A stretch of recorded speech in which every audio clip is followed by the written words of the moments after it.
So vedana si Mata ko Exhortation Garsu Animuela Deepico verse Matthew 14:22 through 33. And it says, immediately after this, Jesus insisted that his disciples get back onto the boat and cross to the other side of the lake while he sent the people home. After sending them home, he went up to the hills by himself to pray. Night fell while he was there alone. Meanwhile, the disciples were in trouble, far away from land, for a strong wind had risen and they were fighting heavy waves. About 3 o'clock in the morning, Jesus came down toward them, walking on the water. When the disciples saw him walking on the water, they were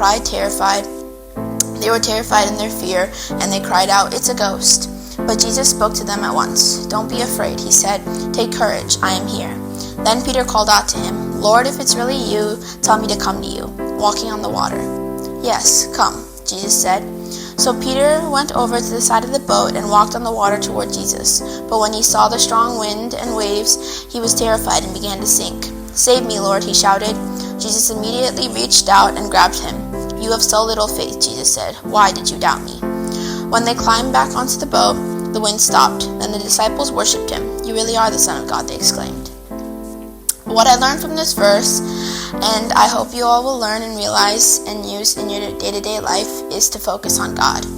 Peter didn't walk on water because he was really light or because he could by his own will. He walked on water because of his faith.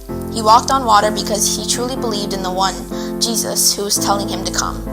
So because of his faith, he walked on water, but he still sunk. Why did Peter sink? He started sinking because he doubted Jesus. But what allowed doubt to come into his mind when a couple moments before he had total and complete faith in Jesus? Peter doubted Jesus because Peter looked around and saw the strong winds and waves. He became afraid, and that opened a door for doubt. The fear deteriorated his belief and his faith in Jesus. But had Peter kept his eyes on Jesus, ignoring his situation and surroundings, he would have made it out. So my word of advice today is to focus on God. No matter what situation you're in or the waters you tread day to day, if you keep your eyes on Him, your mind and your focus, you will not sink nor drown. Focus on God, then there will be no water you cannot walk on. Amen.